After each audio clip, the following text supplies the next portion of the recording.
Welcome to This Explainer. Today, we're diving into the profound, philosophical journey of the human soul.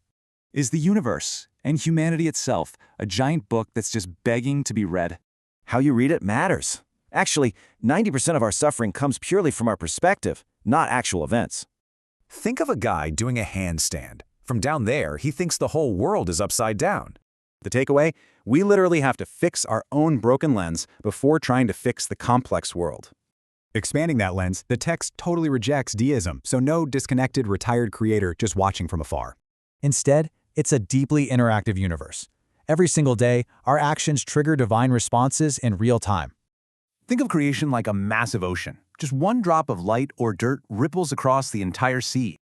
Now, check out this contrast. Faith is this positive presence of love, while denial is just a negative forgetting. Basically, faith is literal light. Denial isn't even a real force, it's just the dark absence of that light. And get this, serving one creator totally frees you from being enslaved by 1,000 worldly fears and desires. Which brings us to the ultimate truth. It's basically the foundational password to all of existence, absolute unity. This idea splits existence into three parts: the absolute creator, possible creations, and of course, impossible false gods. There is no deity except God.